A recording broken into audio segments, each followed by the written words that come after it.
शुक्लां भरधरं विष्णुं शशिवर्णं चतुर्भुजं प्रसन्नवदनं ध्यायेत् सर्वविघ्नोपशान्तये। ॐ सहना भवतु सहनौ भुनक्तु सह वीर्यं करवावहै तेजस्विनावधीतमस्तु मा विद्विषावहै। ॐ शान्तिः शान्तिः शान्तिः। अगजानन पद्मार्कं गजाननमहर्निशम् अनेकदन्तं भक्तानाम् एकदन्तमुपास्महे। श्रीमहागणपतये नमः। गुरवे सर्वलोकानां विषजे भवरोगिणां निधये सर्वविद्यानां श्रीदक्षिणामूर्तये नमः। अस्मद्गुरुचरणारविन्दाभ्यां नमः। वसुदेवसुतं देवं कंसचाणूरमर्दनं देवकी परमानन्दं कृष्णं वन्दे जगद्गुरुं। ज्ञानानन्दमयं देवं निर्मलस्फटिकाकृतिम् आधारं सर्वविद्यानां श्रीहयग्रीवमुपास्महे। श्रीहयग्रीवमूर्तये नमः। सरस्वति नमस्तुभ्यं वरदे कामरूपिणि विद्यारम्भं करिष्यामि सिद्धिर्भवतु मे सदा। श्रीमहासरस्वत्यै नमः। उमाकोमलहस्ताब्जसम्भावितललाटकं हिरण्यकुण्डलं वन्दे कुमारं पुष्करस्रजं। வெற்றிவேல் முருகனுக்கு ஹரஹரோஹரா. லோகவீரியம் மகாபூஜ்யம் சர்வரக்ஷாகரம் விபும் பார்வதீஹிருதயானந்தம் சாஸ்தாரம் பிரணமாம்யகம்.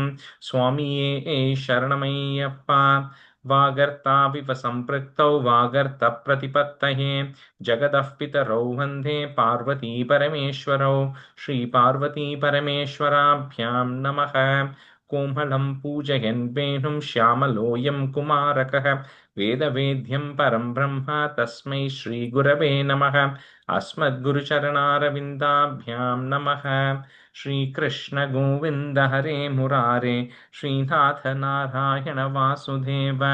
श्रीकृष्ण गोविन्द हरे मुरारे श्रीनाथ नारायण वासुदेव। श्रीकृष्ण गोविन्द हरे मुरारे श्रीनाथ नारायण वासुदेव। पीताम्बरं करविराजितचक्रशङ्खकौमोदकी सरसिजं करुणासमुद्रं राधासहायम् अतिसुन्दरमन्दहासं वातालयेशम् अनिशं हृदि भावयामि। कृष्णो रक्षतु मां चराचरगुरुः कृष्णं नमस्ये सदा। कृष्णेनैव सुरक्षितोऽहमसकृत् कृष्णाय दत्तं मनः। कृष्णादेव समुद्भवो मम विभो कृष्णस्य दासोऽस्म्यहं। कृष्णे भक्तिरचञ्चलास्तु भगवन् हे कृष्ण तुभ्यं नमः। श्रीगुरुवायूरप्पा शरणं नम्राणां सन्निधत्ते सततमपि पुरस्तैरनभ्यर्थितानपि आर्तान् कामानजस्रन् वितरति परमानन्दसान्द्रां गतिं च। इत्थं निःशेषलभ्यो निरवधिकफलः पारिजातो हरे त्वं क्षुद्रं तं शक्रवाटी ध्रुममभिलषति व्यर्थमर्त्यव्रजोऽयं। श्रीगुरुवायूरप्पा शरणं श्रीभट्टपादम् अनिशं हृदि भावयामि। वंशीविभूषितकरात् नवनीरदाभात् पीताम्बरात् अरुणबिम्बफलादरोष्टात् पूर्णेन्दुसुन्दरमुखात् अरविन्दनेत्रात् कृष्णात् परं किमपि तत्त्वमहं न जाने. കൈരണ്ടും കൂപ്പി ഞാൻ വീണ്ടുമീറക്കുന്നു നീരജലോചന നിന്നോടായി. ഏതീനു മഞ്ഞനെ കുമ്പിടേണ്ട തോറോ രീതിയിൽ നീ എന്നെ പാലിക്കെന്നായി. കൃഷ്ണ ഹരേ ജയ കൃഷ്ണ ഹരേ ജയ കൃഷ്ണ ഹരേ ജയ കൃഷ്ണ ഹരേ. Good morning, everyone. Welcome to the class. Okay, so like I said, so we'll do a review of Dashakam 1, stanzas 1 to 5. Maybe Avirami, can you do the review, stanzas 1 to 5?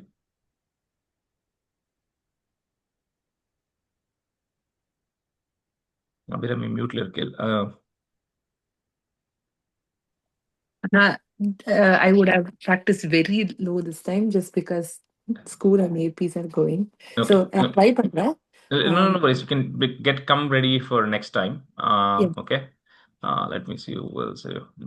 Okay, since it's the second class, I'll leave it open. Who wants to um, say it? Stanzas 1 to 5. I can do it. Can I do it, sir? Okay. Okay. You wanna Chintamani. pick you for the student? Chintamani, you go ahead. Yeah.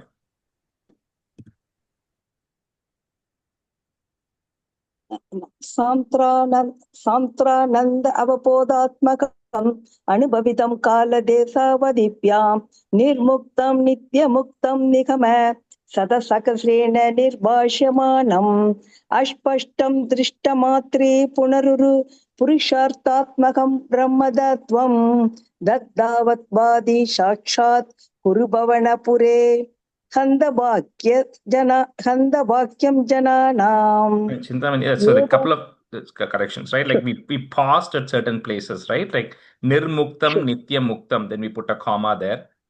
Third line, aspashtam, drishtamatre, we put a comma there. And then the fourth line, before and after hanta, we put a pause, right? After hanta. Okay. Yeah. Okay, sir. Okay. Keep going.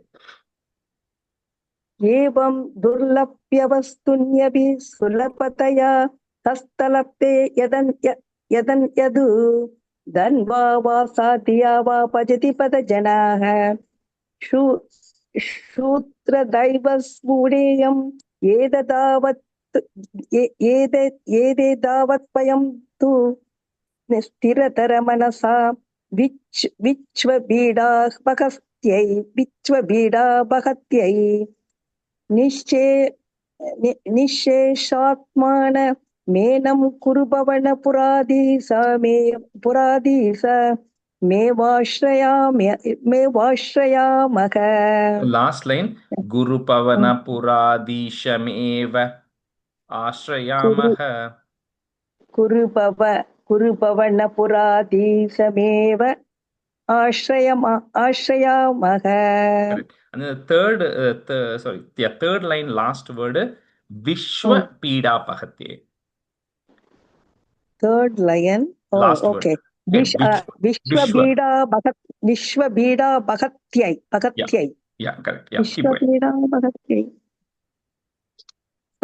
सत्त्वं यदत् पराप्यम् अपरिकलनतो निर्मलं देन दावत्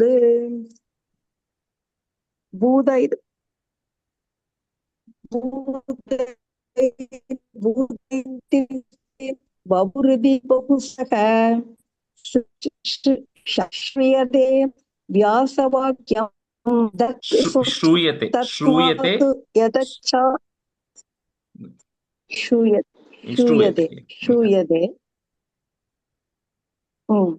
तत् सत्त्वादु युदच्छादित परसुखसित् कर्म निर्वासरूपं तस्मिन् धन्या रमणे श्रुतिमति मधुरे शुक्रहे विक्रहे दे.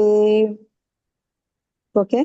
Yeah. If it's wrong, I'll stop you. Don't worry. निष्कम्बे नित्यपूर्णे निरवधि परमानंद पीयूषरूपे निर्वीणानेह मुक्तावली सुभकदमे निर्मल ब्रह्म सिंतौ कल्लोलासदुल्यं खलु विमलतरं सत्त्वं आगुस्तदात्मा कस्मान्दो निष्कलस्त्वं सकल इति वसः त्वत्कलास्वेव भूमन् निर्व्यापाररोपि निष्कारणम् अजभजसे यत्क्रियामीक्षणाख्यं धेनैवोदेदि लीना प्रकृतिरसदि कल्पादिकाले दस्या संसुत्त मंसं कमभि थमतिरो तायकं सत्वरूपं सत्वं धृत्वा ददासि स्वमहिम विभवा कुण्डवैकुण्डरूपम्.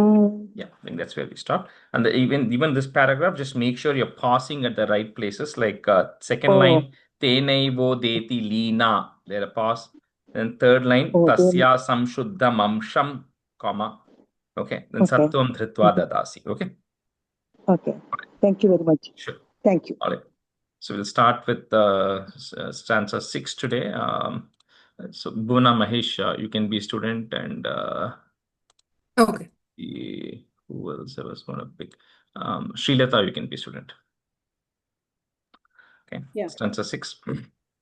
तत्ते प्रत्यग्रधाराधरललितकला यावलीकेलिकारं लावण्यस्यैकसारं सुकृतिजनदृशां पूर्णपुण्यावतारं लक्ष्मीनिःशङ्कलीला निलयनम् अमृतस्यन्दसन्दोहमन्तः सिञ्चत्सञ्चिन्तकानां वपुरनुकलये मारुतागारनाथ. So we're seeing about Bhagavan Mahimanu Varnanam, talking about the glory of the Bhagavan Guru Ayappan, right? And I think incidentally, I don't know how many of you know Dr. U.V. Venkatesh. He does a lot of Upanyasams. So he was in New Jersey last weekend, and he had like a 1.5 hour session just on the Guru Ayur and Guru Ayappan Mahima. I listened to it yesterday. I just Okay, finished yeah. it yesterday. So he did that. So I didn't listen to it fully, but I heard some portion of it. Anyway, so but in the context of this, so here continuing to describe about that, right? Here it's saying I meditate on that form of you, O Guru Ayappa, which is he compares it to the rain-bearing cloud. So see, this is a constant reference that's going to keep coming, right? Every time he's describing Krishna here, Bhattatri is always going to refer, the color is not blue color. It's not light blue. It's not dark blue. It's not all of that color. So when you are driving and then you see a rain about to come and the clouds are dark gray in color, that is the color. That is the right color. So he always refers to it as the rain-bearing clouds. When the clouds are just bearing the rain about to fall, that is the color. So he says he's comparing it for two reasons. He says that every time I look at the beauty of those clouds, it reminds me because one, your color is the same color as that. That's number one. And two, when rain comes, when people are in a very hot summer day, when it actually rains, it cools down the environment, right? So similarly, if we have all those problems, which is the heat, then getting a darshan of Bhagavan is going to calm us down. It's going to cool out all the pressures and the intense heat that we all have. So that is the first reference of that. And second, he says here that, for people who have, only people who have done a lot of punyam in the past will even get an opportunity to come and see you in Guruvayur. And you then represent, if I take the punyam of everybody put together and give that punyam a form, then that is the form of yours in Guruvayur. Like you are essentially representing everybody's bhagyam, in that particular form that you are actually there. And little bit talking about Mahalakshmi, which is going to continue. And he says, it's in you that Mahalakshmi is always residing, and you are always like a continuous source of bliss, like we spoke about, right? You are never going to get bored of it or tired of it, or there's only a finite quantity of happiness or bliss that's going to come. You're always an infinite source of bliss that is actually there. Tatte Pratyagra Dharadara Lalita Kalayavali Kelikaram. So that line is continuous. Comma is at the very end. Kelikaram. Lavan Yasyaika Saram, comma. Sukriti. Su is always positive, good. Sukriti means one who have all done good deeds. So Sukriti Jana Drisham Purna Punyavataram. तत्ते प्रत्यग्रधाराधरललितकला यावलीकेलिकारं लावण्यस्यैकसारं सुकृतिजनदृशां पूर्णपुण्यावतारम्. तत्ते प्रत्यग्रधाराधर ललितकला यावलीकेलिकारं लावण्यस्यैकसारं सुकृतिजनदृशां पुण्यावतारम्. Second line, Purna Punyavataram. Oh, Purna Punyavataram. Tatte Pratyagraധാരാധര ललितकला यावलीकेलिकारं लावण्यस्यैकसारं सुकृतिजनदृशां पूर्णपुण्यावतारम्. तत्ते प्रत्यग्रधाराधरललितकलायावलीकेलिकारं लावण्यस्यैकसारं सुकृतिजनदृशां पूर्णपुण्यावतारम् तत्ते प्रत्यग्रधाराधरललितकलायावलीकेलिकारं लावण्यस्यैकसारं सुकृतिजनदृशां पूर्णपुण्यावतारम् Lakshmi Nishanka Leela Nilayanam, you can break at that ma. Nilayanam Amrita Syanda Sandoha Mantaha. So that line is also continuous, comma at the very end. Sandoha Mantaha. Sinchat Sanchintakanam, comma. Vapuranu Kalaye Maruta Garanatha.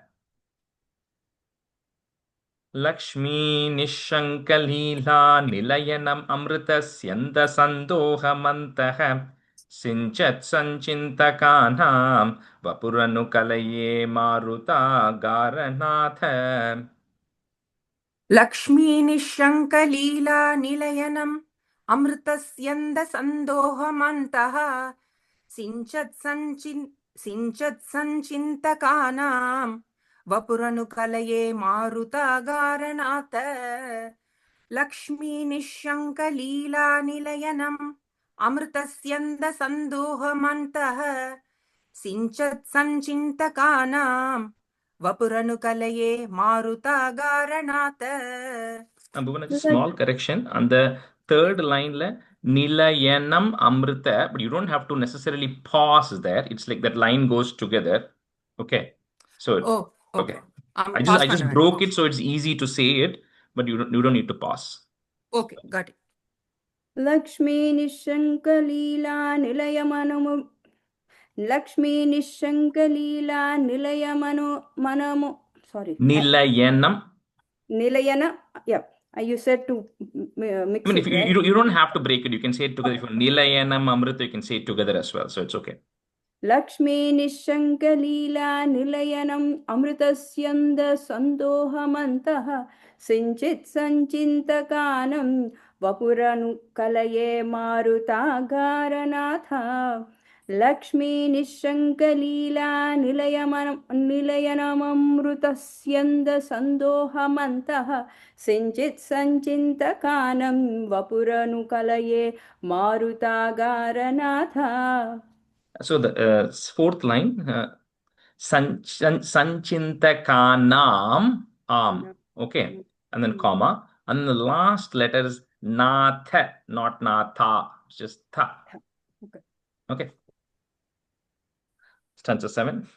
Kashtate srishti cheshta bahutara bhavake davaha jiva bhajam ityevam purvamalochitamajitmaya naiva madhyabhijane noche jivah katam va madhurataramidam twadvapuschiddrasardhram netraishrotraischa pitva paramarasasudham bodhipure rameran.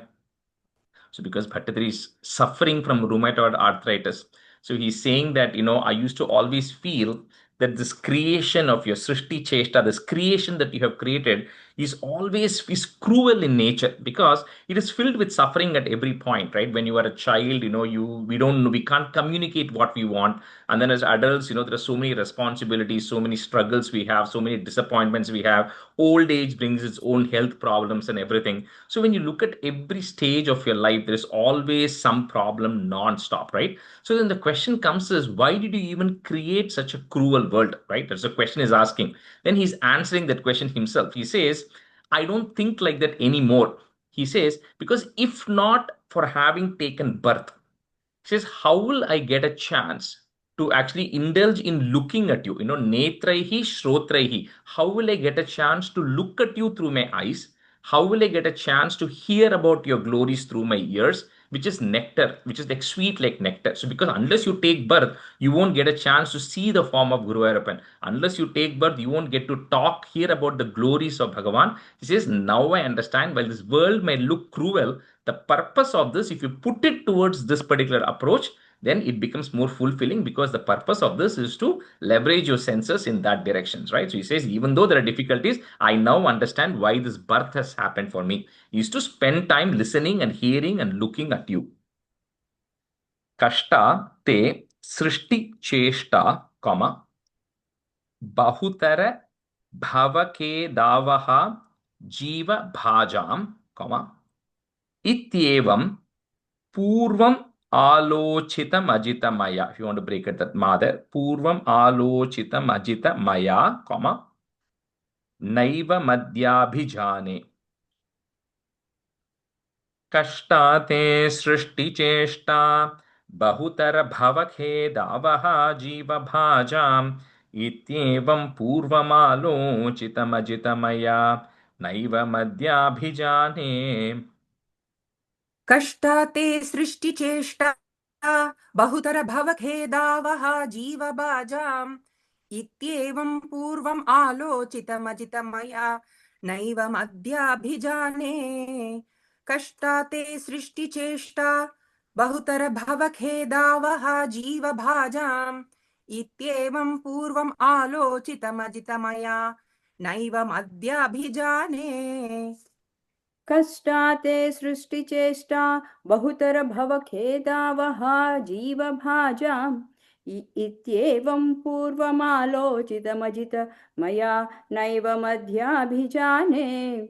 कष्टाते सृष्टिचेष्टा बहुतर भवखेदावः जीवभाजाम् इत्येवं पूर्वमालोचितमजित मया नैव मध्याभिजाने.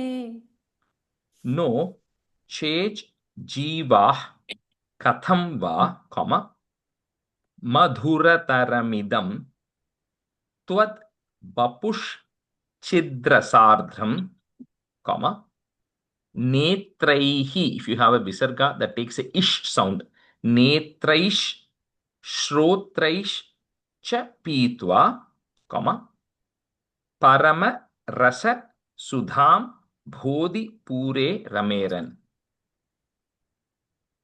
No che jivah katham va madhurataramidam twadvapushchidrasadhram netraish shrotraischa pitva paramarasasudam bodhi pure rameran. नो चेज्जीवाः कथं वा मधुरतरमिदं त्वद्वपुश्चिद्रसार्द्रम् नेत्रैः श्रोत्रैश्च पीत्वा परमरससुधां बोधिपूरे रमेरन्. नो चेज्जीवाः कथं वा मधुरतरमिदं त्वद्वपुश्चिद्रसार्द्रम् नेत्रैः श्रोत्रैश्च पीत्वा परमरससुधां बोधिपूरे रमेरन्. नो चे जीवाः कथं वा मधुरतरमिदं त्वद्वपुश्चित्रसाद्रं नेत्रैश्चोत्रैश्च पीत्वा परमरससुधां बोधिपूरे रमेरन्. नो चे जीवाः कथं वा मधुतरमिदं त्वद्वपुश्चित्रसाद्रं नेत्रैश्चोत्रैश्च भीत्वा परमरससुधां बोधिपूरे रमेरन्.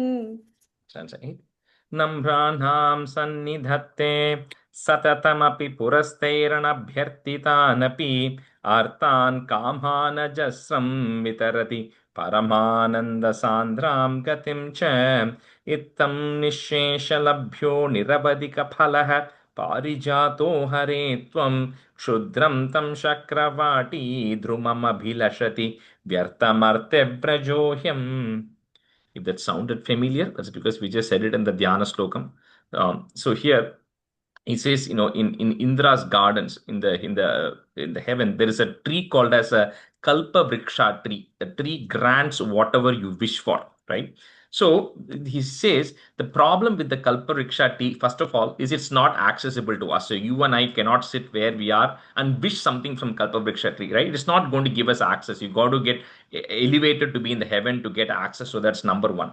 Number two, all it does is it only gives things which are sensory enjoyments, things which are only for materialistic purposes. But he says Krishna, you are like the Parijata tree, which is a higher elevated one. Because it says, first of all, there's no restriction. Anybody can access you, right? There's no restriction that you have to be a certain class or a type or gender. Everybody has access to Krishna. So it's very easily accessible. Second, he says you not only give them what they're asking for, but you actually give them the highest Uru Purushartham. You give them the highest blessing, which is liberation, with the Kalpa Vriksha tree cannot give. So when you have somebody like that who is easily accessible and who gives you the highest of the benefits, still why are people going and asking for more materialistic things and wishing for the Kalpa Vriksha tree? Because you are the highest of that. So why are people even wasting their time going and asking for other things? Namranam sannidhatte, satatamapi purastair anabhyartitanapi. So this one, my book is slightly different. So I don't know what script you all have, which might be a little separate as well. So the way easy to say that is satatamapi purastair anabhyartitanapi. So it will end with the P at the. If you have a pya and that A, then you have to just separate it. So it will end with the P, anabhyartitanapi, Arthan, next word will become A sound. Arthan kamana jasram vitarati, paramananda sandram gatim cha. Namranham sannidhatte satatamapi purastairanabyartitanapi arthan kamana jasram vitarati paramananda sandram gatim cha. नम्राणां सन्निधत्ते सततमपि अनभ्यर्थितानपि अर्थान् कामानजस्रं वितरति परमानन्दसान्द्रां गतिं च नम्राणां सन्निधत्ते सततमपि अनभ्यर्थितानपि अर्थान् कामानजस्रं वितरति परमानन्दसान्द्रां गतिं च नम्राणां सन्निधत्ते सततमपि पुनस्तैरनभ्यर्थितानपि अर्थान् कामानजस्रं वितरति परमानन्दसान्द्रां गतिं च नम्राणां सन्निधत्ते सततमपि पुनस्तैरनभ्यर्थितानपि अर्थान् कामानजस्रं वितरति परमानन्दसान्द्रां गतिं च. See the first line, Satatamapi Purastair, Ra sound, Purastair. Purastair. Yeah, I heard a Na sound there. It's a Ra, Purastair. Yeah. Ittam Nishesha Labhyo Niravadika Phalaha, Parijato Hare Tvam, Kshudram Tam Shakravati Drumamabhilashati, Vyartam Artivrajoyam. Itham Nisheshalabhyo Niravadika Phalaha Parijato Hare Tvam Kshudram Tam Shakravati Drumamabhilashati Vyartam Artivrajoyam. इत्थं निःशेषलभ्यो निरवधिकफलः पारिजातो हरे त्वं क्षुद्रं तं शक्रवाटी द्रुममभिलषति व्यर्थमर्तिव्रजोऽयम् इत्थं निःशेषलभ्यो निरवधिकफलः पारिजातो हरे त्वं क्षुद्रं तं शक्रवाटी द्रुममभिलषति व्यर्थमर्तिव्रजोऽयम् इत्थं निःशेषलभ्यो निरवधिकफलः पारिजातो हरे त्वं क्षुद्रं तं शक्रवाटी ध्रुममभिलषति व्यर्थमर्धिव्रजोऽयम् इत्थं निःशेषलभ्यो निरवधिकफलः पारिजातो हरे त्वं क्षुद्रं तं शक्रवाटी ध्रुममभिलषति व्यर्थमर्धिव्रजोऽयम्. That's a 9. कारुण्यात् काममन्यं ददति खलु परे स्वात्मदस्त्वं विशेषात् ऐश्वर्यादीशतेऽन्ये जगति परजने स्वात्मनोऽपीश्वरस्त्वं त्वयि उच्चैरारमन्ति प्रतिपदमधुरे चेतनास्फीतभाग्याः त्वं चात्मा राम एवेति अतुलगुणगणाधार शौरे नमस्ते. So like we spoke about, right? Brahman, it's formless. You have various gods, you have various goddess. All of those are just various manifestations of the same source, right? Each one might have an ishta devata or ishta, goddess that you have. But here Bhadrapat says, well, other gods and goddesses give devotees whatever they are asking for. He says the difference with you, Krishna, is with you is you give yourself, which means you give liberation, right? That's what, and we'll see several times in several of those examples which are going to come later. Is generally the material things. If you go ask, people always say, and it'll a question itself will come later, right? Saying that why are the devotees of Krishna always not getting material things, while Shiva, who's an ascetic, who's who's given up everything, but his devotees are richer relatively, but the Narayana's devotees are generally poorer or suffering.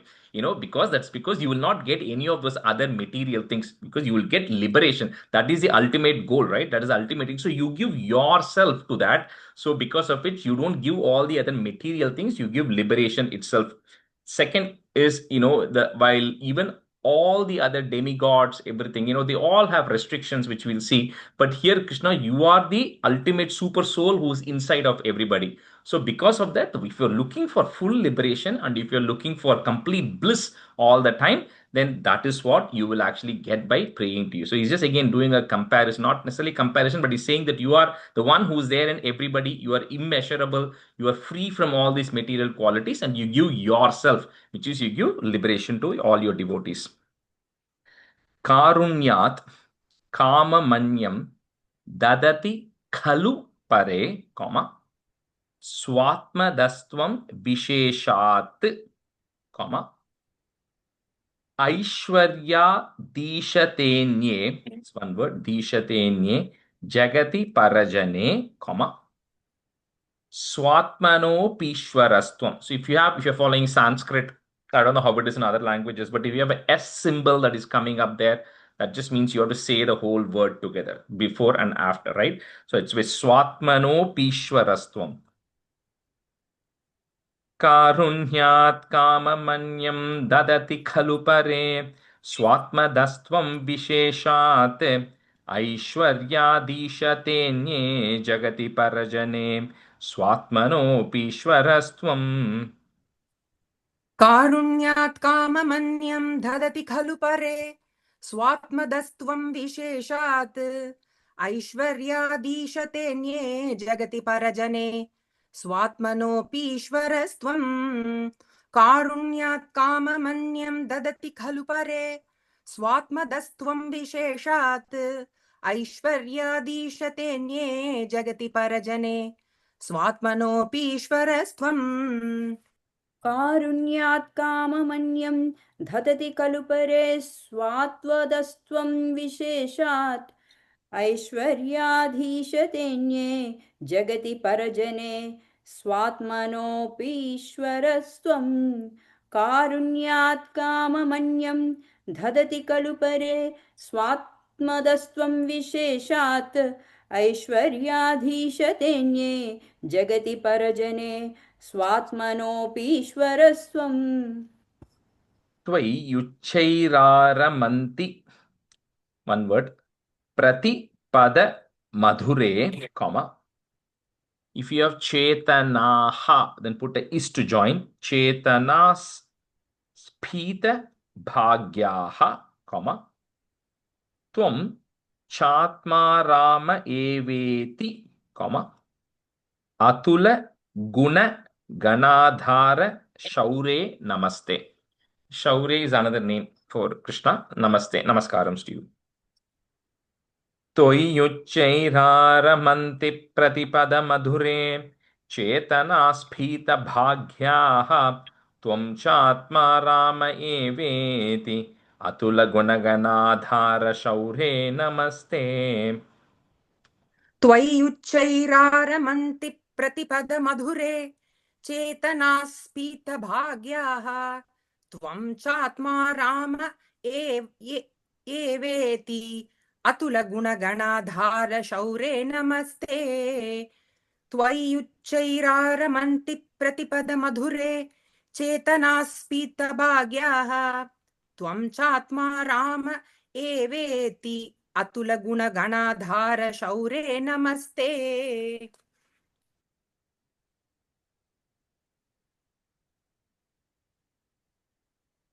You're on mute, Shriyata. You're on mute. Oh, sorry. त्वय्युच्चैरारमन्ति प्रतिपदमधुरे चेतनास्फीतभाग्याः त्वं चात्मा राम एवेति अतुलगुणगणाधार शौरे नमस्ते त्वय्युच्चैरारमन्ति प्रतिपदमधुरे चेतनास्फीतभाग्याः त्वं चात्मा राम एवेति अतुलगुणगणाधार शौरे नमस्ते. That's the time. ऐश्वर्यं शङ्करादीश्वरविनियमनं विश्वतेजोहराणां तेजःसंहारि वीर्यं विमलमपि यशो निःस्पृहैश्चोपगीतम् अङ्घासङ्घा सदा श्रीरखिलविदसि न क्वापि ते सङ्गवार्ता तद्वा ताघारवासिन् मुरहर भगवच्छब्दमुख्याश्रयोऽसि. So last stanza and the glory of Bhagavan, it says the word Bhagavan is apt only to you because the word Bhagavan comes from the root word called Bhaga, which means you had to have 6 specific qualities to be called as Bhagavan. And it talks about how, you should have omnipotence, you should have unlimited power to do anything. You should be like brave compared to everybody else. You should have the right fame. You should have the good looks. You should have auspiciousness that should be there. And then you should have vairagyam, which is non-attachment, right? So when you describe the 6 qualities, which are core is called Bhaga, anyone who possesses all those 6 is called Bhagavan. So he says of everybody, when you compare, you have all of those qualities, because your glory is so pure that even the sages, the people who have given up everything, who don't have any desire in their life, even they have a desire which is to worship you. So you are just so great that even they have desires in their heart to, worship you there. Then Mahalakshmi, which we're going to see some more of that in the next Dashakam as well, who is the sign of prosperity, always resides with you. So, so when you kind of go through each of those descriptions of that, he says the word Bhagavan is aptly applicable only to you. So with that, this Dashakam comes to an end, talking about the glory of Guru Ayappan, who's there, because the rest of the stuff is all going to talk about the various incarnations and everything else that's going to come. You have to first understand who is this person that we are worshipping and praying, right? So this chapter is about talking about the glory. Aishwaryam Shankaradishwara Viniyamanam, Vishwa Tejoharanam, Tejas Samhari Viryam, Bimalamapi Yasho Nisprihaish Chopa Geetam.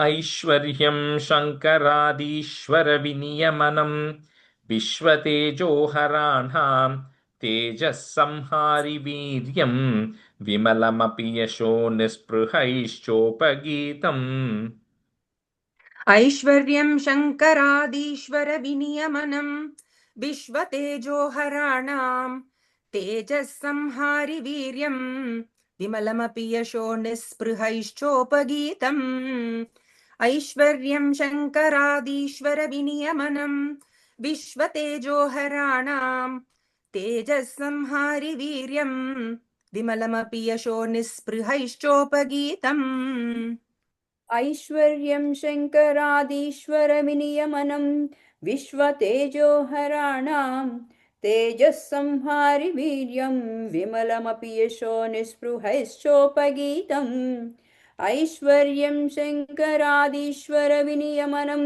विश्वतेजोहराणां तेजःसंहारि वीर्यं विमलमपि यशो निःस्पृहैश्चोपगीतम् Anga Sanga Sada Shrir, just breaking at that Ra there, Shrir Akhila Vidasi, comma, Na Kwapi Te Sangavarta, comma, Tadva Tagara Vasin, comma, Murahara Bhagavach Chabda Mukyashrayosi. Angha Sangha Sadha Shrirakila Vidasi Nakwapite Sangavarta Tadva Tagaravasin Murahara Bhagavad Chabda Mukyashrayosi. अङ्गासङ्गा सदा श्रीरखिलविदसि न क्वापि ते सङ्गवार्ता तद्वातागारवासिन् मुरहर भगवच्छब्दमुख्याश्रयोऽसि अङ्गासङ्गा सदा श्रीरखिलविदसि न क्वापि ते सङ्गवार्ता तद्वातागारवासिन् मुरहर भगवच्छब्दमुख्याश्रयोऽसि Anga Sanga Sada Shrirakila Vidasi Nakwapite Sangavarta Tadvata Garavasin Murahara Bhagavat Shabda Mukyashrayosi Anga Sanga Sada Shrirakila Vidasi Nakwapite Sangavarta Tadvata Garavasin Murahara Bhagavat Shabda Mukyashrayosi. Shri Krishnaya Parabrahmane Namaha. That completes Dashakam 1. Continue with Dashakam 2. Dashakam 2 is Bhagavat Rupa Varnanam. So the first Dashakam talked about the glory of the Lord. The second one talks about the description of the form of the Lord, right? So because, when we say it will come multiple times, it's going to come later. When we see Dhruva Charitram and all of those different Charitram, when people have to meditate, it's impossible to say just meditate on nothingness, because then you're already superior and elevated. Nobody can do that. Your mind will keep wandering. So they say you have to meditate on a form. So this is a beautiful description of the form of Bhagavan that you can meditate on, right? It describes each of the parts and it talks about the beauty of the form as well. What does that mean? There's also a little bit of a tough Dashakam. Like I said, the first 10 chapters are hard. सूर्यस्पर्धि किरीटमूर्ध्वतिलक प्रोद्भासि फालान्तरम् कारुण्याकुलनेत्रमार्द्रहसितोल्लासं सुनासापुटम् गण्डोद्यन्मकराभकुण्डलयुगम् कण्ठोज्ज्वलत्कौस्तुभम् त्वद्रूपं वनमाल्यहारपटल श्रीवत्सधिप्रं भजे. So it describes begins with the description from the top, from the head to the feet. Very similar to Dashakam 100, which Bhattacharya is going to see a live description of it. But this is the general description. If you have a picture of Guru Ayappan photo, it will pretty much match everything that you can see there. So it starts first with the kiritam. It starts with the crown that you are having in your head. He's saying it is Surya Spardhi. It is like rivaling the sun in the brightness. It is extremely bright kiritam that you are actually having. Then in your forehead, you have a urdhva tilaka. You have a sandal like chandanam, where it is going from bottom to top. It is drawn bottom to top. And in the 100th Dashakam, he'll say that it is like a thin sliver like that of a fifth day moon. Very specific description of it. Because when you look at after, Amavasya, when you look at the fifth day, you will see a small sliver of the moon. So that sliver is very small thing, but it's very, very bright. So he's saying something similar. The chandranam that is there is going from the bottom to top on your forehead, and it is very bright, and as if it's a fifth day moon. Then coming to your eyes. So karunya kula netram, your eyes, which is very merciful, filled with compassion. So anybody who is suffering, you look at the eyes, then you just get a lot of compassion out of it, and a lot of mercy out of it. Next is hasito lasam, your face, which is always smiling. So you will never find any picture where the face of Guru Ayappan is not smiling. So you have a very smiling face. Then, what you call a prop sunasa putam. The nose, which is perfectly shaped. Some of me, like I have big nose. So it says your nose is very perfectly shaped, right? So it's not big, it's not small. You have a perfect shaped nose. Then the cheeks of yours are so smooth that the two kundalam, the two earrings which you're wearing on your two ears, which is that of a makaraba, which is of a fish. So a fish-shaped earrings which you have in your two ears are reflecting on your cheeks. because your cheeks are so smooth that I can see the reflection of the earrings from your ear in your cheeks. Then your chest has the Vanamala. It has the garland, which is made up of forest flowers. And of course, you also have the the Srivatsa mark, right? The Srivatsa mark on your chest as well. And then you have the Kaustuba mani. You have the Kaustuba gem, which is red in color around your throat. So he's just beginning to describe, starting from the head up to the Vanamalya, and then the Kaustubam and the Srivatsa mark. Surya Spardhi Kiritam Urdhva Tilaka Prodbhasi Phalantaram, comma. So the whole line is together, comma at the end. Karunyakula Netramardra Hasitol Lasam Sunasa Putam. See when the second line is continuous. सूर्यस्पर्धिकिरीटमूर्ध्वतिलकप्रोद्भासि फालान्तरं कारुण्याकुलनेत्रमार्द्रहसितोल्लासं सुनासापुटम्. सूर्यस्पर्धिकिरीटम् ऊर्ध्वतिलकप्रोद्भासि फालान्तरम् कारुण्याकुलनेत्रमार्द्रहसितोल्लासं सुनासापुटम्. सूर्यस्पर्धिकिरीटम् ऊर्ध्वतिलकप्रोद्भासि फालान्तरम् कारुण्याकुलनेत्रमार्द्रहसितोल्लासं सुनासापुटम्.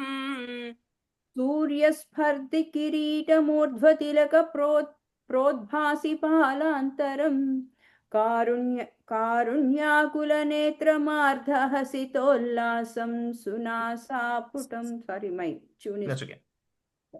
सूर्यस्पर्धिकिरीटमूर्ध्वतिलकप्रोद्भासि फालान्तरम् कारुण्याकुलनेत्रमार्दहसितोल्लासं सुनासापुटम्.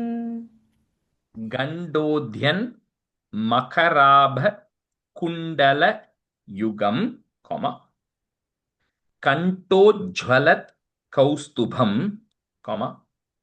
Twadrupam Vanamalya Hara Patala Srivatsa Deepram Bhaje. Gandodhyanmakarabhakundala-yugam Kantojjvalat Kaustubham Twadrupam Vanamalyahara-patala Srivatsa Deepram Bhaje. गण्डोद्यन्मकराभकुण्डलयुगम् कण्ठोज्ज्वलत्कौस्तुभम् त्वद्रूपं वनमाल्यहारपटल श्रीवत्सदीप्रं भजे. गण्डोद्यन्मकराभकुण्डलयुगम् कण्ठोज्ज्वलत्कौस्तुभम् त्वद्रूपं वनमाल्यहारपटल श्रीवत्सदीप्रं भजे. गण्डोद्यन्मकराभकुण्डलयुगम् कण्ठोज्ज्वलत्कौस्तुभम् त्वद्रूपं वनमाल्यहारपटलश्रीवत्सदीप्रं भजे.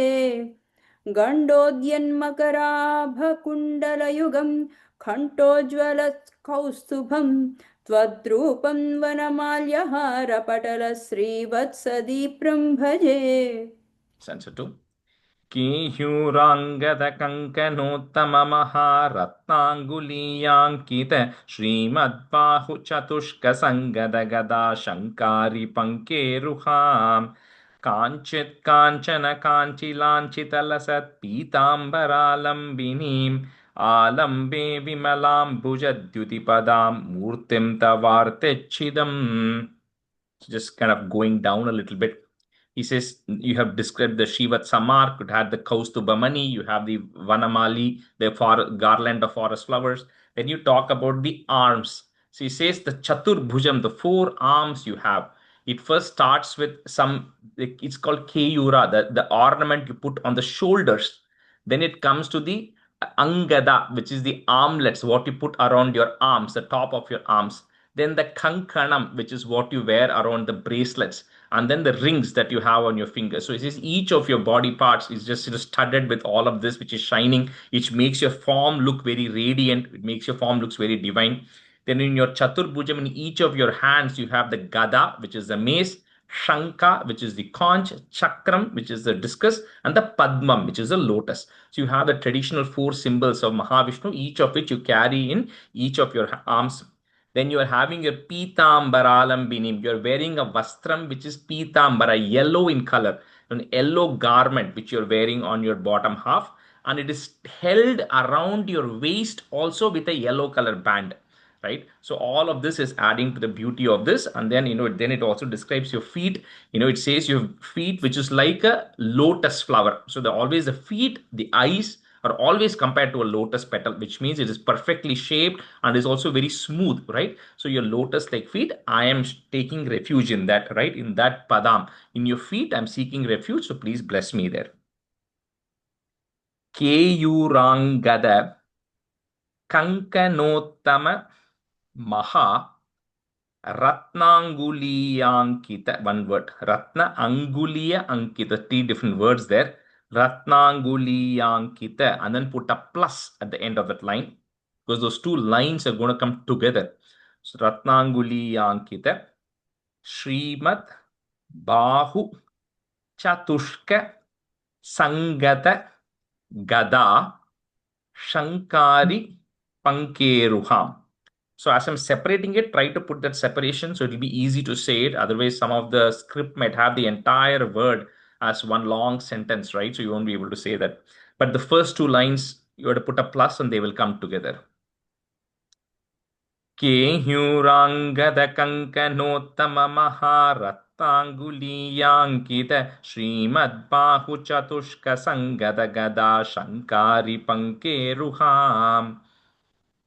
केयूराङ्गद कङ्कणोत्तम महारत्नाङ्गुलीयाङ्कित श्रीमद्बाहु चतुष्क सङ्गत गदा शङ्खारि पङ्केरुहाम् केयूराङ्गद कङ्कणोत्तम महारत्नाङ्गुलीयाङ्कित श्रीमद्बाहु चतुष्क सङ्गत गदा शङ्खारि पङ्केरुहाम् केयूराङ्गद कङ्कणोत्तम महारत्नाङ्गुलीयाङ्कित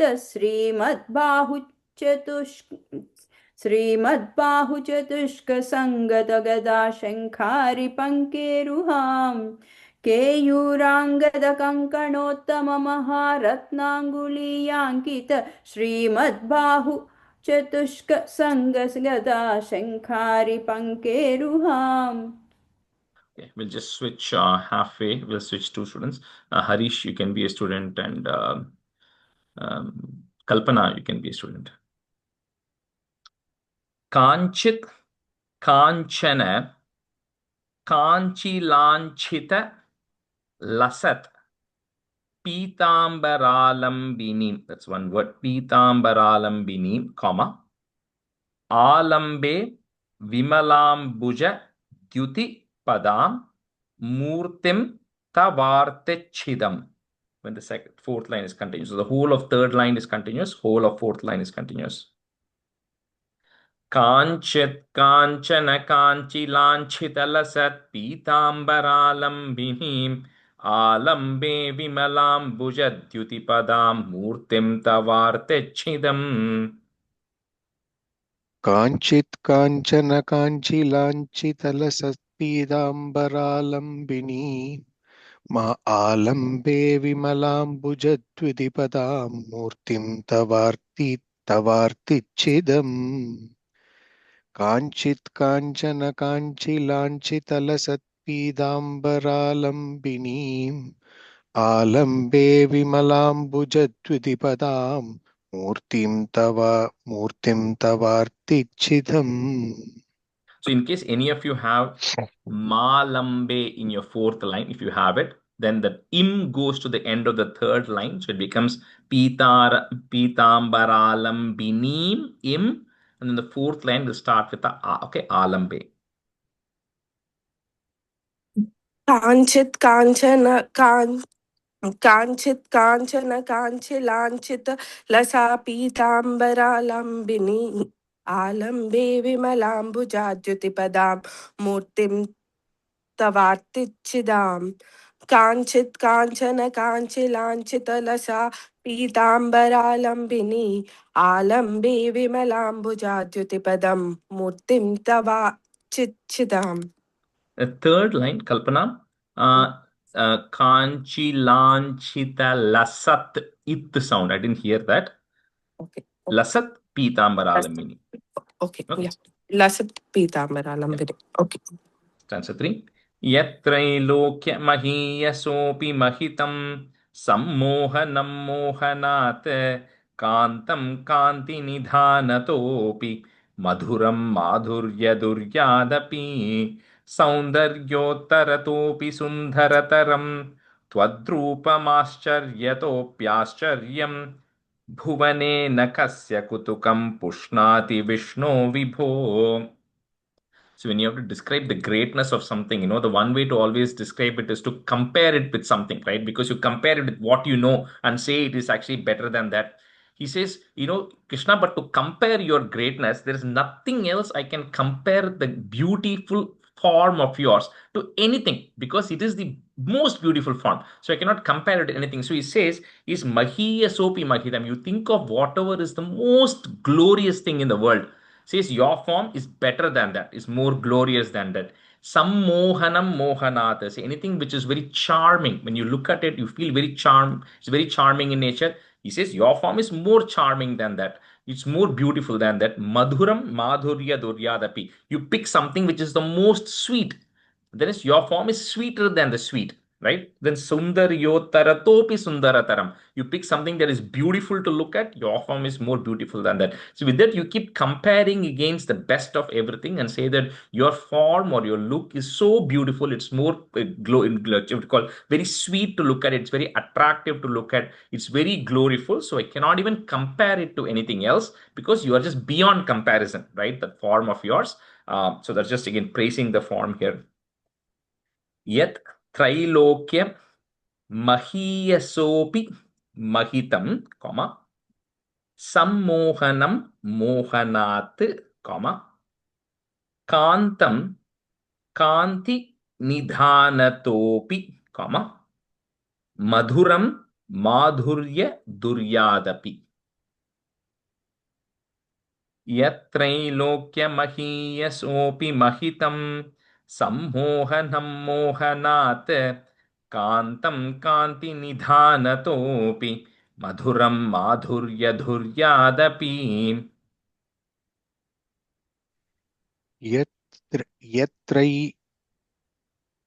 यत्रैलोक्यमहीयसोऽपि महितं सम्मोहनं मोहनात् कान्तं कान्तिनिधानतोऽपि मधुरं माधुर्यधुर्यादपि.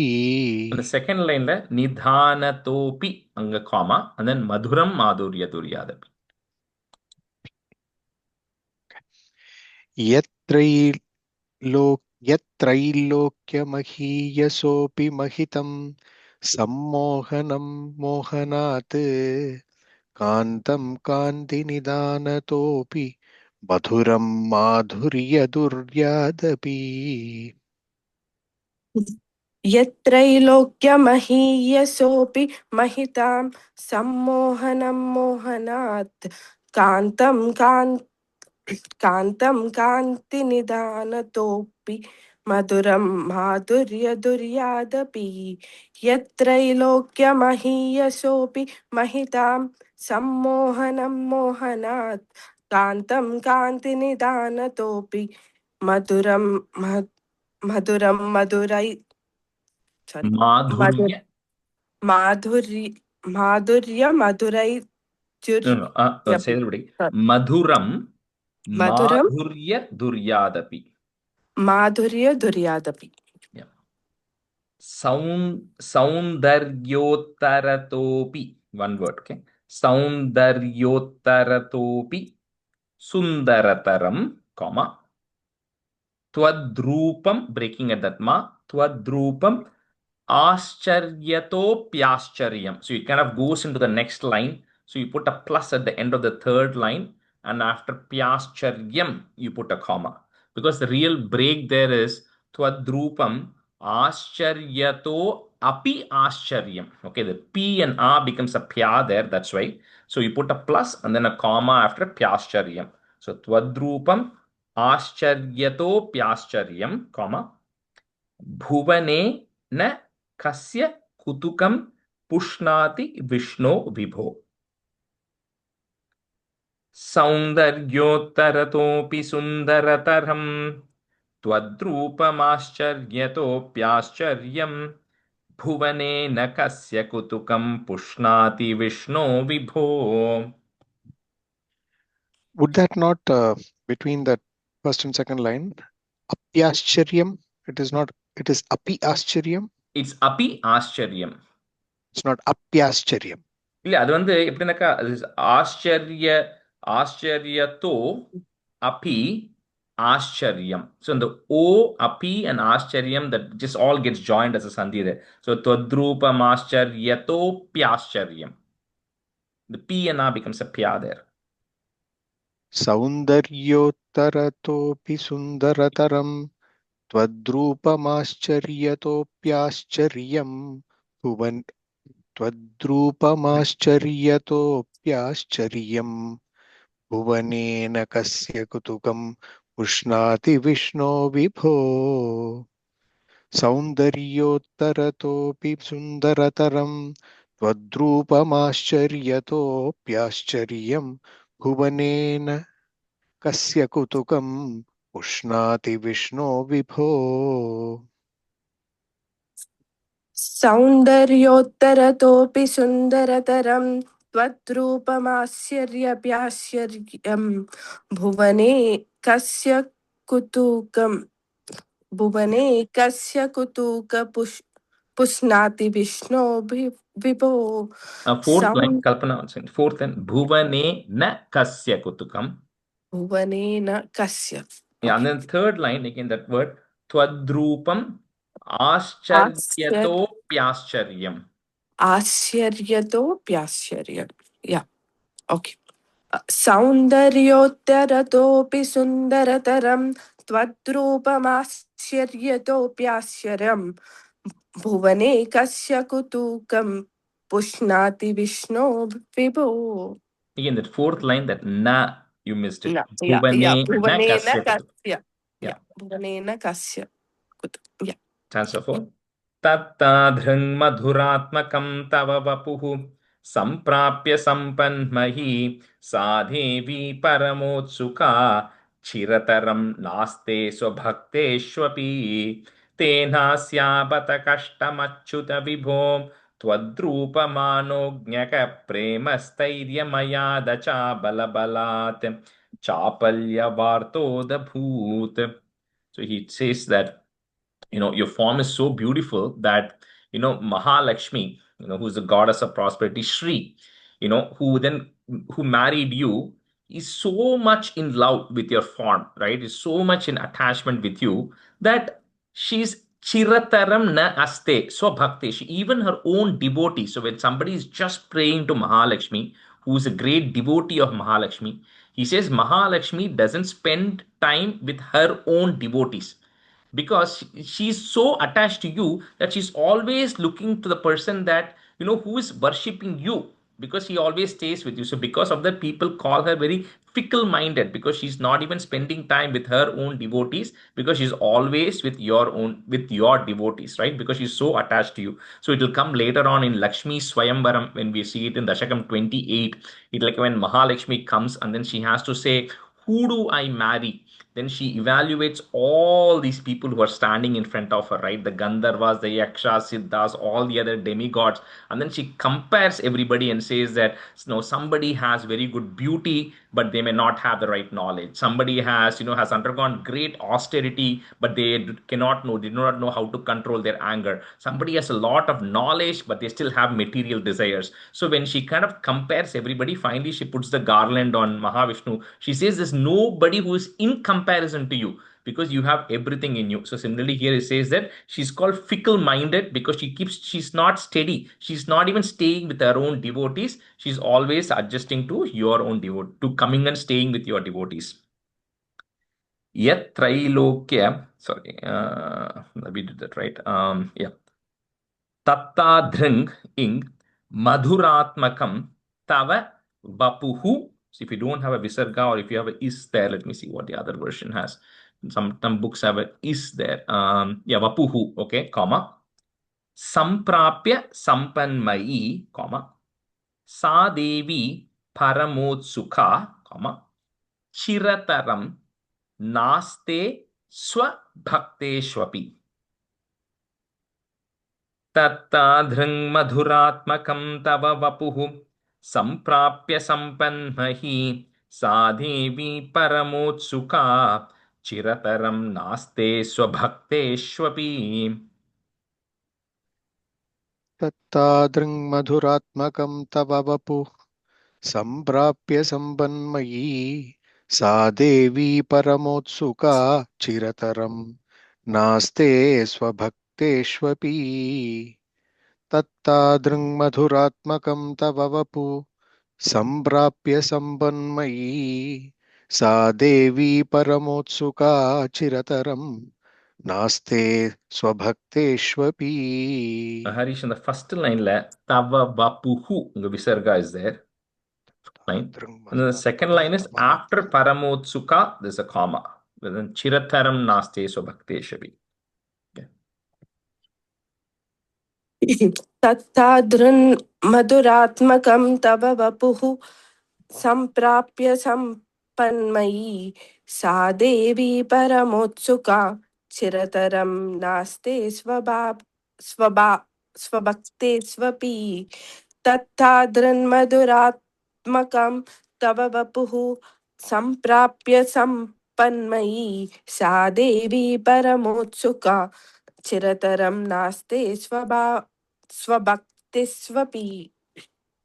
तेनास्या बत कष्टम अच्युत विभो, comma, त्वद्रूप मानोज्ञक, then put a plus, प्रेमस्थैर्य mayad achabala balat. So that word is going to come together. So after the third line, twadrupa manognyaka, put a plus, premastairya mayad achabala balat, comma, chapalya vartodabhut. तेनास्याबत कष्टमच्युत विभो त्वद्रूपमानोज्ञक प्रेमस्थैर्यमयात् अचापलबलात् चापल्यवार्तोदभूत्. तेनास्याभत कष्टमच्युत विभो त्वद्रूपमानोज्ञक प्रेमस्थैर्यमयात् अचला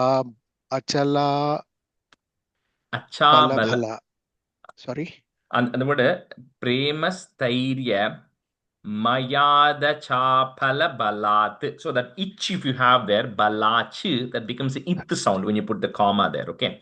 So premastairya mayadachapala balat. प्रेमस्थैर्य मयादचलापल बलात्. You need 1 second. You're using achala. It's just achabala. Okay. प्रेमस्थैर्य मयादचाबल बला Balat. बलात्. अचाबल बला बलात्. Achapala balat.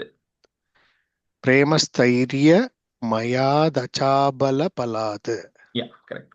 Okay. प्रेमस्थैर्य मयादचाबल बलात्. Yeah. चापल्यवार्तोदभूत्. Yeah. तेनास्याबत कष्टमच्युत विभो त्वद्रूपमानोज्ञक प्रेमस्थैर्य मयादचाबलबलात् चापल्यवार्तोदभूत्. तेनास्याबत कष्टमच्युत विभो त्वद्रूपमानोज्ञक प्रेमस्थैर्यमयादचाबलबलात् चापल्यवार्तोदभूत्. Booth. तेनास्याबत कष्टमच्युत विभो त्वद्रूपमानोज्ञका प्रेमस्थैर्यमयादचापल चापलबला चापल्यवार्थोऽधभूत् तेनास्याबत कष्टमच्युत विभो त्वद्रूपमानोज्ञका प्रेमस्थैर्यमयाद चापलबला चापल्यवार्थोऽधभूत्. Even there, that Kalpana, that fourth line, achapala balat, it sound there. Okay, achapalabalath. Yeah. Stanza Okay. 5. लक्ष्मीस्तावकरामनीयकहृतैवेयं परेष्वस्तिरेति अस्मिन् अन्यदपि प्रमाणमधुना वक्ष्यामि लक्ष्मीपते ये त्वध्यानगुणानुकीर्तनरसासक्ता हि भक्ता जनाः तेष्वेषा वसते स्थिरैव दयितप्रस्तावदत्ताधरा. So he says another proof, that of Lakshmi Devi, continuing from the previous one, like where he says that she's chirataram naste so bhakte shopi. Even with her own devotee, she doesn't actually stay enough time. He says, I'm going to give you another pramanam. I'm going to give you another example of that. He says, anybody who's your devotee, oh Krishna, who's constantly meditating on you, who's constantly singing your glories, she's always Lakshmi Devi is there. Why? Because she always loves to hear about your glory. So wherever somebody is talking about your glories, she is going to be there, right? And because she loves to just hear about it. So that's why, so anybody who's engaged in your devotion, and Lakshmi here doesn't just mean material prosperity, right? You have to understand the prosperity just means no problems, just everything is going well, knowledge, all of that combined. So it's not just money or dollars here. So she's always going to be there with people who are always singing your praises because she's resting on your chest. She's always there. And then she likes to listen about your glories. Lakshmi's Tavaka Ramaniya Kahritai Veyam Pareshwastireti. So that end of that line, okay, we're going to break it. If you have Pareshwastire and then the next line is a thya, right? Then you just put the first line Pareshwastireti, short t and then comma. In the next line becomes Asmin Anyadapi. The thya goes away. Asmin Anyadapi Pramana Madhuna, comma. Vakshyami Lakshmi Pate. Lakshmistavakaramaniyakahritaivehyam pareshwasthireti asminnanyadapi pramanamadhuna vakshyami Lakshmi Pate. लक्ष्मीस्तावकरामणीयकहृतै वेयं परेष्वस्तिरैः स्वस्तिरैति अस्मिन् यस्मिन् यदपि प्रमाणमधुना वक्ष्यामि लक्ष्मीपते. Second line, first word.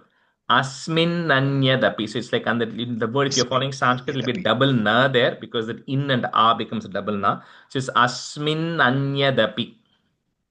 अस्मिन्यन्यदपि प्रमाणमधुना वक्ष्यामि लक्ष्मीपते. लक्ष्मीस्तावकरामणीयकहृतै वेयं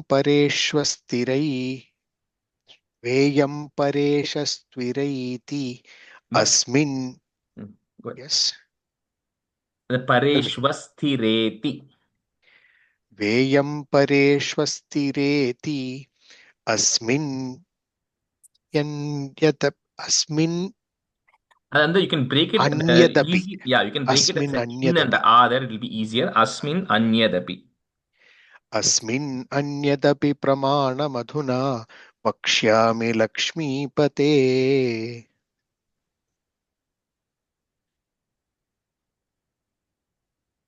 Kalpana, you're mute. लक्ष्मीस्तावकरामनीयकरतै sorry लक्ष्मीस्तावकरार oh sorry लक्ष्मीस्तावकरामनीयकहृतै वेयं परेष्वस्तिरेत् अस्मिन्नन्यदपि प्रमाणमधुना वक्ष्यामि लक्ष्मीपते. First line, last word. Pareshvasthireti. Pareshvastireti. Okay. Okay. Yeah. Lakshmi Stavakaram Lakshmi Stavakara Maniya Karatai Veyam Pareshvastireit Asmin Anyadapi Pramanamadhuna Vakshami Lakshmi Pate. Again, the first line, last word. Pareshvasthireti. Pareshvastireti. Okay. Pareshvastireti. Yeah. Like I said, Okay. the second is some of the words are little tongue twisters.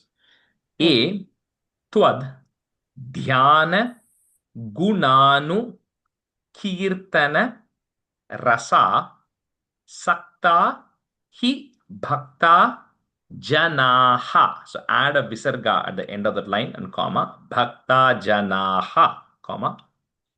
Next line, if it starts with the is, that goes away. Teshvesha Vasati Stiraiva, comma. Daita Prastava Dattadara. ये त्वध्यानगुणानुकीर्तनरसासक्ता हि भक्ता जनाः तेष्वेषा वसति स्थिरैव दयितप्रस्तावदत्तादरा.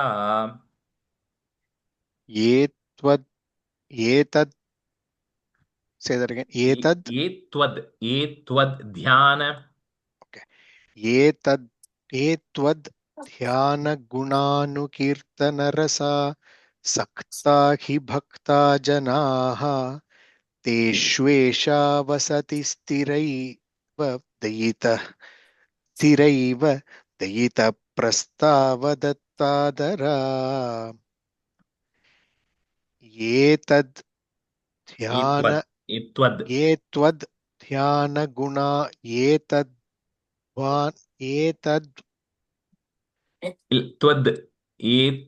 ध्यान.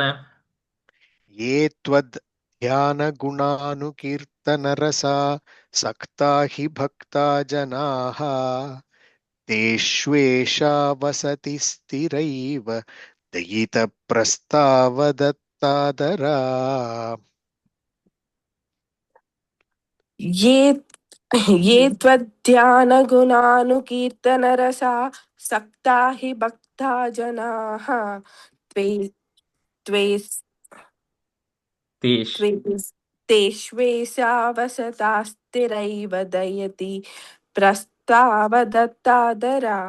Kalpana, ये fourth line, vasati sthiraiva, comma, daita prastavadattadhara. दयति. Okay. ये Dayita. You're saying dayati. दयि Dayita. दयित. Okay. ये त्वध्यानगुणानुकीर्तनरसा शक्त्या हि भक्ता जनाः त्वे त्वे त्वेस् Teshvesha. त्वेष्वेष No, त्वेष्वेषा no, no, hold on a second. You're saying twa sound, it's the ta sound. Teshvesha. त्वेष्वेष Teshvesha. तेष्वेष वसता स्थिरैव दयति प्रस्तावदत्तादरा. Yeah, the fourth thing in dayita. दयित. Okay. दयित. Yeah. But don't, at the end of it, you'll become expert in every other scripture you know also. Like you can go back to Lalita Sahasranamam, Vishnu Sahasranamam, everything else, whatever Soundira Lahari, whatever you learn, and those will all become so easy because this is like tongue twisting Sanskrit words. So you'll become an expert in Sanskrit. So I always tell my students is don't have to go learn Sanskrit separately. You have the Sanskrit script, you break this and you keep doing this like 100 times, Yeah. your Sanskrit will improve as well. So anyway. You got it right. So dayita prastava dattadara. Yeah. Dayita prastava dattadara. Yeah. Stanza Thank 6. you. Evam bhuta manognyata navasudha nishyanda sandohanam twadrupam parachid rasayanamayam chetoharam shrinvatam sadhyah prerayate matim madayate रोमाञ्चयत्यङ्गकं व्यासिञ्चत्यपि शीतबाष्पविसरैः आनन्दमूर्च्छोद्भवैः. Saying, this form again, the beauty of this, because he says that for Guru Ayappan, you don't have to, like, we'll see more in Krishna Avataram when we come to it. You don't have to necessarily think of him as Bhagavan, as somebody you need to look up as Bhagavan and respect. You can just think of him as, you just like looking at that person, right? Like we all like looking at people and saying this person looks so beautiful or this person looks so handsome. He says you can do the same thing with the image of Guru Arpan. You can just look at it and say, you just look so beautiful that you are Nava Sudha. You are always showering nectar. Sudha is nectar, always showering nectar by just looking at your form. And because at the end of the day, you are Parachit Rasayanama. You take the supreme bliss, supreme consciousness, and you give it a form that takes the form of Guru Arpan. He says you're always like that.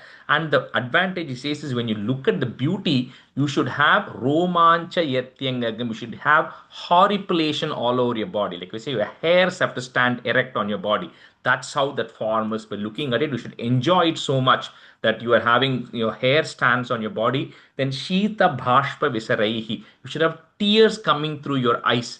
Not from sadness, but from looking at the beauty of it. You should feel so overwhelmingly happy that you should have tears coming out of it, because your form is like that, right? And like we saw earlier, it is like, that Brahman, if the whole Brahman is an ocean, which is so difficult, ocean doesn't have shape, ocean doesn't have a form. The waves which are very clear on the ocean, your form is like that, because the whole Brahman is taking a form which is your form. So that is continuing to describe that, trying saying that your form is like that, that it always gives happiness all the time. It's not temporary, it's permanent happiness, and you don't get bored by looking at it, right? Some things you get bored after visiting a few places few times or looking at it a few times. You'll never get bored in this. एवं भूत मनोज्ञता नव सुधा निष्यन्द संदोहनम, comma, so the whole line is together, comma at the end, twadrupam parachit rasayanmayam, comma, chetoharam shrinvatam. Just by listening to your glories, listening to about all your activities that you're doing in Krishna Avataram, that itself will give a lot of happiness. एवं भूतमनोज्ञता नवसुधा निष्यन्द संदोहनम त्वद्रूपं परचिद् रसायनमयं चेतोहरं शृण्वताम्. एवं भूतमनोज्ञतान् नवसुधा निष्यन्तसन्दोहनम् त्वद्रूपं परचिद् रसायनमयं चेतोहरं शृण्वताम्. एवं भूतमनोज्ञता नवसुधा निष्यन्तसन्दोहनम् त्वद्रूपं परचिद् रसायनमयं चेतोहरं शृण्वताम्. एवं भूतमनोज्ञता नवसुधा निस्सन्दसन्दोहनं त्वद्रूपं परचिद्रसायनमयं चेतोहरं शृण्वताम्. एवं भूतमनोज्ञता नवसुधा निस्सन्दसन्दोहनं त्वद्रूपं परचिद्रसायनमयं चेतोहरं शृण्वताम्.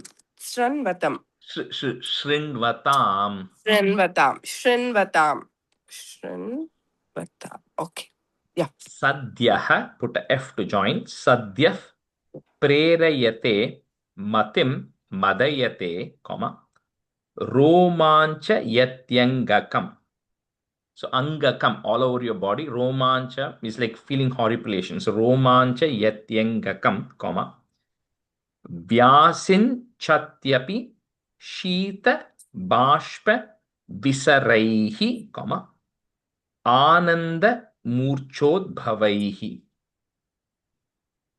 सद्यः प्रेरयते मतिं मदयते रोमाञ्चयत्यङ्गकं व्यासिञ्चत्यपि शीतबाष्पविसरैः आनन्दमूर्छोद्भवैः.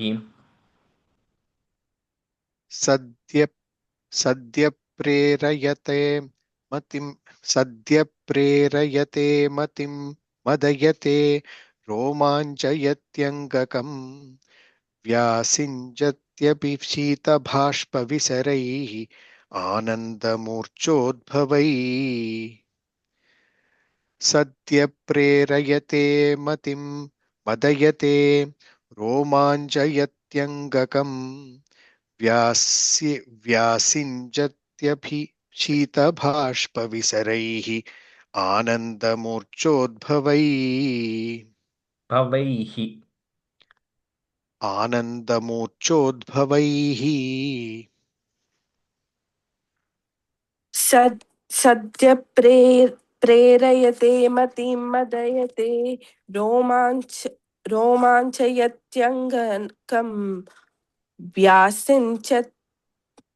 व्यासिञ्चत्यपि शीतबाष्पविरसैः आनन्दमूर्च्छोद्भवैः fourth line बिसरैः विसरैः शीतबाष्प विसरैः शीतबाष्पविसरैः सद्य प्रेरयते मतिं मदयति रोमाञ्चयत्यङ्गकम् व्यासिञ्चत्यपि शीतबाष्पविसरैः आनन्दमूर्च्छोद्भवैः. We'll stop here because I won't be able to complete the next stanza as well. So we'll continue from the next class. सान्द्रानन्दावबोधात्मकमनुपमितं कालदेशावधिभ्यां निर्मुक्तं नित्यमुक्तं निगमशतसहस्रेण निर्भास्यमानम् अस्पष्टं दृष्टमात्रे पुनरुरुपुरुषार्थात्मकं ब्रह्मतत्त्वं तत्तावद्भाति साक्षात् गुरुपवनपुरे हन्त भाग्यं जनानां कायेन वाचा मनसेन्द्रियैर्वा बुद्ध्यात्मना वा प्रकृते स्वभावात् करोमि यद्यत् सकलं परस्मै नारायणायेति समर्पयामि. Thank you all. See you next weekend. Thank you. Hare Namaskaram. Krishna. Thank you. Namaskar. Bye everyone. Bye Bye. everyone. Thank Bye. you. Bye. Bye.